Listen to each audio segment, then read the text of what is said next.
മലയാളികൾക്ക് മാത്രമല്ല ലോകമെമ്പാടുമുള്ള ആർക്കും തക്കാളിയെ മാറ്റിവെച്ചുകൊണ്ട് ഒരു കറിക്കൂട്ട് പാചകം ചെയ്യാൻ സാധിക്കുമെന്ന് തോന്നുന്നില്ല. കേരളത്തിൽ തന്നെ തക്കാളിയുടെ വില ദിനംപ്രതി വർദ്ധിച്ചാലും ആവശ്യക്കാർ ഏറെയാണ്. എന്നാൽ ഈ വീഡിയോയിലൂടെ ഇന്ന് നമുക്ക് ലോകത്തിലെ ഏറ്റവും വലിയ തക്കാളിയും അവ കൃഷി ചെയ്ത വ്യക്തിയെയും പരിചയപ്പെടാം. അതിനു മുൻപ് ഇതുവരെ ഈ ചാനൽ സബ്സ്ക്രൈബ് ചെയ്തിട്ടില്ലാത്തവർ ഇപ്പോൾ തന്നെ സബ്സ്ക്രൈബ് ചെയ്യുക. ഏറ്റവും ഭാരം കൂടിയ തക്കാളി എന്ന ബഹുമതി ഒരുപാട് വ്യക്തികൾ സ്വന്തമാക്കിയിട്ടുണ്ട്. എന്നാൽ ഓരോ റെക്കോർഡുകളും തകർത്ത് പുതിയ പുതിയ കർഷകർ മുന്നോട്ട് വന്നുകൊണ്ടിരിക്കും. അങ്ങനെ അവസാനമായി 4.37 കിലോഗ്രാം ഭാരമുള്ള തക്കാളിയുമായി എത്തിയ ക്ലിന്റണിലെ സ്റ്റീവ് മാലിക്കും ഭാര്യ ജിന്നിയുമാണ് നിലവിൽ ലോക റെക്കോർഡിന് നിലനിർത്തുന്നത്.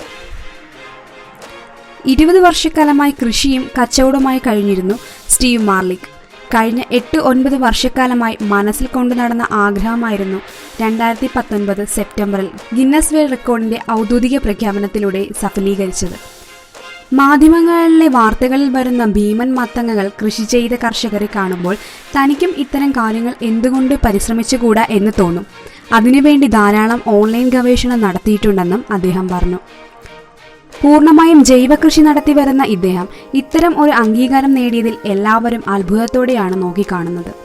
അടുത്ത തവണ ഇനിയും ഭാരം ഉണ്ടാകുന്ന തക്കാളികളും ഒപ്പം മറ്റു പച്ചക്കറികളും വളർത്തിയെടുക്കാൻ പരിശ്രമിക്കുകയാണ് സ്റ്റീവും ഭാര്യയും. 4.37 കിലോഗ്രാം ഭാരമുള്ള തക്കാളി ഗിന്നസ് വേൾഡ് റെക്കോർഡ് എന്ന പദവി കഴിഞ്ഞ വർഷം സെപ്റ്റംബറിലാണ് ഇദ്ദേഹം കരസ്ഥമാക്കിയത്.